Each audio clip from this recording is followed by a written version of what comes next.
This is the Garden of English. I'm Tim Freitas, and today we are going to finish up our summary writing, and we're going to talk about integrating quotations and providing citations.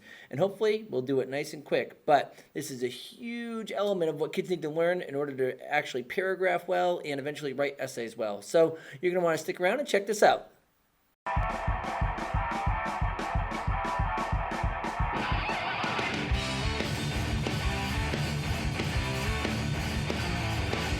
Okay, we are back. We are here for steps 5 and 6, and actually you could teach these together, so it could just be step 5, but because it seems as though students love to just forget what to do when it comes to citations, I typically, well, I should say sometimes I actually separate these out into steps 5 and 6. But if you haven't been able to check out steps 1 through 4 of producing strong analytical summaries that will help you become a better reader and a better writer, you're going to want to check those videos out, and you can access those right up here.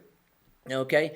Also, because we're going to continue with this series talking about paragraph writing and eventually essay writing as well, you're just going to want to click like and subscribe right now so that you can be notified when the new videos actually do indeed come out. But with that being said, let's actually shrink myself up like normal. We're going to pull myself up here, and we're going to go to the document that is also, off the screen, that is also linked up in the description down below. And as I scroll down to the steps, let's just remember the steps that we've taken so far. Step 1 of what we were doing was, hey, read this something, and this something just happens to be Thank You, Ma'am by Langston Hughes, which you can also find right down below. But don't forget, my example was actually coming from The Little Boy Who Cried Wolf, and the reason why is just because whenever I actually produce work that the kids have to do as well with the same reading, they typically just cover my work, or at least copy my work. But luckily today, if they were to do that, we could at least talk about citations and avoid the idea of plagiarism, maybe, I guess. I don't know. But anyway, step 1, we talked about, hey, just provide a summary. So students should have just written a summary about the story.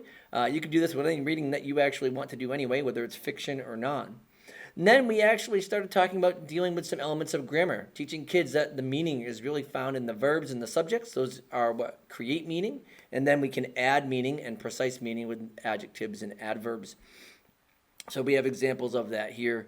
For step 3, we talked about giving students authorial stems, so that not only are we giving the author the authority, but we're also having kids comment on the chronological order of how the piece is actually put together. And in doing so, kids are not only now focusing on what the author is doing, but they're also focusing on structure, and they don't even necessarily recognize it, or it becomes much more intuitive to read for structure and chronology. And then we have those stems right here in this document, which is also linked down below, by the way. When we give the authorial stems, we want to get kids to use those really good verbs. We want to say, hey, the author is doing this or that, because those are lit techniques. And we have a list of those nice literary verbs here for you all, trying to avoid uses, utilize, and employs. And then we start, the last thing that we left off on was talking about adding non-essentials and a positive, just because those are considered advanced writing techniques. We also talked about perhaps putting in some advanced punctuation like dashes and semicolons and colons. But today what we're going to do is we're going to talk about the last part here, and this is quote integration. The reason why I think this is one of the most important parts that we want to talk about is because if your students are anything like mine, or if you're a student, think about this and see if it actually pertains to you. It used to be that when my students would paragraph, they would write about what the author was doing, or they wanted to put their textual evidence into their paper, and they would just say, in the text it says. Or they would say, the author states, or the author claims. And really, that's a very rudimentary way of introducing quotes in a paper. And the best way to introduce quotes into a paper is to actually make sure that you can let them flow, as I like to say in my classroom. I always tell them, channel your inner Elsa and just let it flow. And then the kids complain that it's let it go, and it's like I didn't know that anyway. But in my classroom, my rules, let it flow.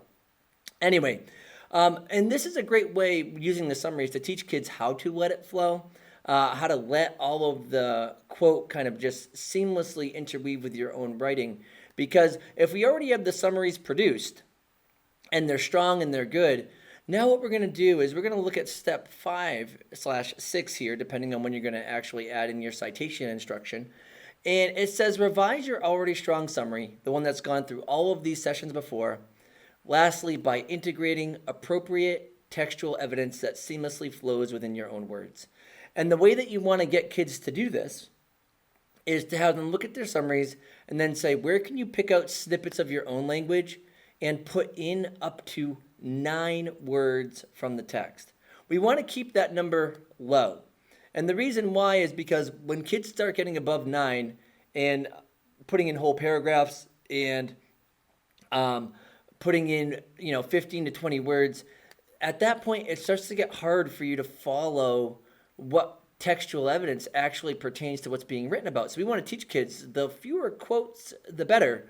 And the way that you can get it to seamlessly flow is by actually providing a summary of what comes before the quote and what comes after, and then just by putting only the pertinent language into your piece. So you're going to notice here that if you look at what's highlighted in bold and red in my example from the little boy who cried wolf, when I read these sentences, I'll know that they flow because I won't be able to tell when my words end and the text begins. So that's one way that you could tell if your quotes actually flow. You can read it out loud to somebody else, and if that person, because he or she cannot see the quotation marks, if he or she can say, I can't tell where your words end and the text begins, you have a flowing quote. If, though, someone could say, oh, I totally know where your words ended and the text began because there was this kind of jumpy, clunky sound to it, you know that you have to go back and fix it. And this is very easy to do with the summary because you're just taking out snippets of your own language that you put in there and putting quotes in. So you'll notice, right, that we had up here, Aesop begins by describing a little boy. This comes from the last strong summary that I had. It says, Aesop begins by describing a little boy who happens to be a shepherd who is caring for his sheep. Well, look what I did in my first sentence down here when we talk about adding quotes to let them flow. I have Aesop begins by describing a little boy who happens to be a shepherd that is caring for his flock at the outskirts of town. Now, you're going to notice here, folks, a couple things. First of all, I didn't actually change the word caring. I put the word caring right here. But when I put it in my new one, I actually put it in quotes, and I put this ing in the brackets. Now, what this means is that whenever you actually want to put a word into your text that doesn't fit because the ending of the word doesn't match the tense that you're writing your summary in or doing your writing in, you can actually change the end of the word. And these brackets, what these do is these indicate that I have changed the end of the word. So what that really means is that in the original text, it might have said a boy that cared for his flock or a boy that cares for his flock. But I needed it to say caring in order for this to work with my language so that it would flow. So I just changed the end. And whenever you change any writing that's in the middle, you're A, not allowed to change the meaning, and B, you have to put it in brackets so that the reader knows you did change something from the original, although you are keeping the same meaning. You'll also notice that it says caring for his. Now, in my last summary, it said caring for his sheep. But I was like, you know what? I could replace his sheep with a little bit more from the text. And I did. For his flock at the outskirts of town. Now, you might say, well, why is there an ellipsis in there with brackets? Well, what that means is that I took some language out. So what probably would have happened in the original text is I might have had more than 9 words in that whole sentence. But I was like, I don't need that whole sentence. I just need this part. And I need that part. Well, this just indicates that I took some of the language out right there. And you'll notice that this flows perfectly. You cannot tell when my words end and the text begins, besides the fact that it's got quotation marks around it, and I've highlighted it in red for you. Now, if you look, we have another one. Another time I actually added in some quotation marks down here. I don't think I have actually bolded that yet. We'll bold that right now, okay? In the original sentence, it said, in a panic and with let me move that up here. In a panic and with much concern for the boy's welfare, the armed villagers approached to help the boy who's discovered laughing. And I took this idea of discovered laughing and I clarified that with better language from the text. And sure enough, it'll seamlessly flow. It says, in a panic and with much concern for the boy's welfare, the armed villagers approached to help the boy who was found heaved over in hysterics. And then it says Aesop 5.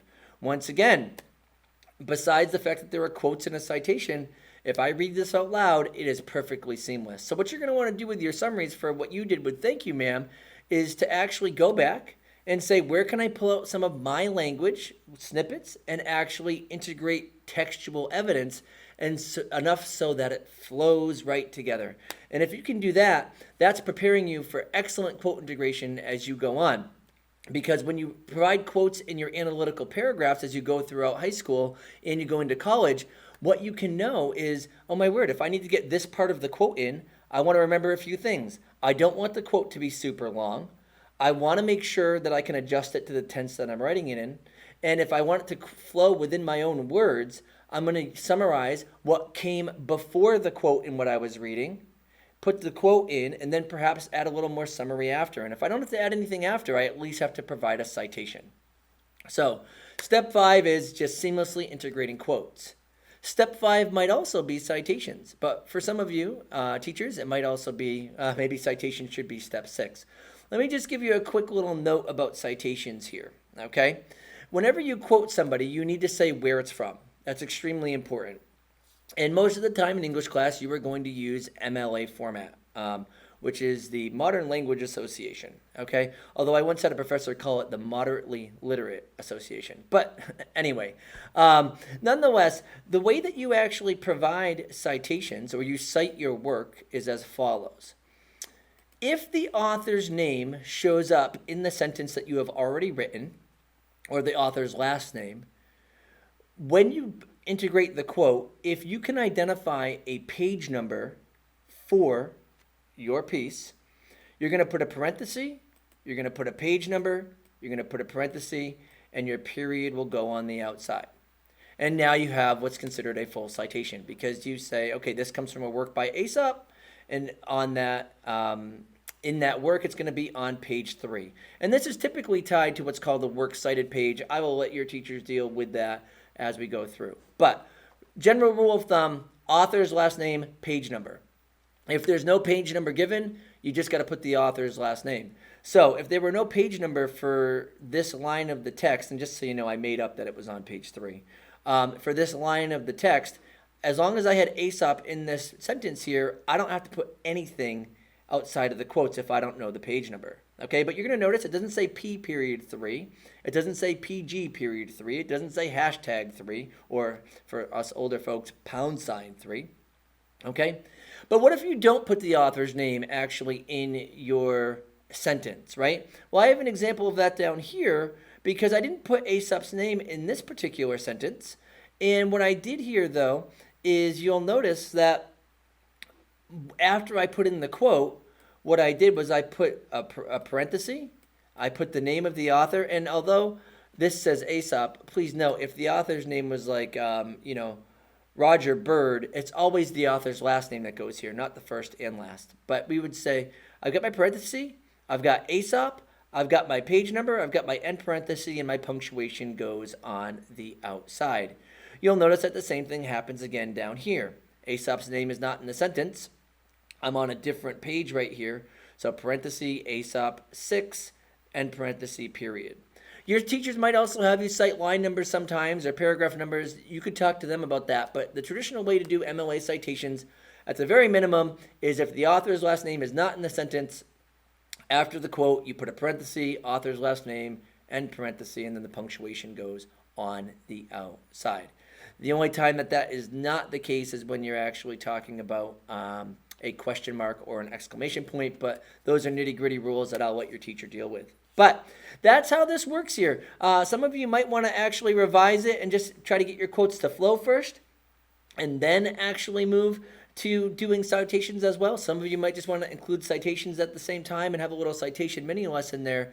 But really, that's how all of this ends up working to create better readers and better writers just by looking at dealing with summaries. So I'm going to make myself a little bit bigger here, right? And I think that you'll notice that once you actually complete this whole summary where you have your quotes in there and your citations and your appositives and your non-essentials and your authorial stems, when you read this, as opposed to that first summary that you wrote, you're going to realize that you've had a lot of growth and a lot of development throughout the entire time that we've been here.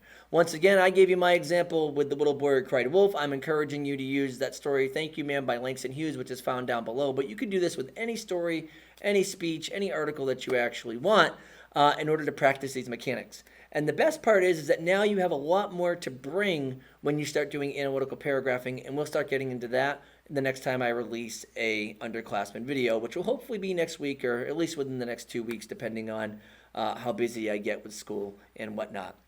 As always, please click like and subscribe, especially if this video helped you out. And don't forget to check out the videos that came before it. And we're going to move to analytical paragraphing next, and we're going to rely on some of the things that we've already talked about in these videos to do so. So we're going to move towards that. You can support the Garden of English in plenty of ways. We sell merch. We have posters, just like the ones that are behind here. We also have a lot of cool t-shirts that are for sale. And then you can visit the Garden of English resources.weebly.com. And we've got plenty of free resources there as well. We also sell poster files for those of you who can print these yourselves, and they're cheaper than actually at our Spreadshirt site. So as always, I like to remind everybody at the end, though, that these videos are free. Hopefully they're helpful. And if they are, leave some love in the comments here. They've been kind of bare the last couple weeks. So it'd be nice to see how you guys are feeling about this, if you're using it in your classroom, if it's working out. And with that being said, I think that we're done. So you all have a great one.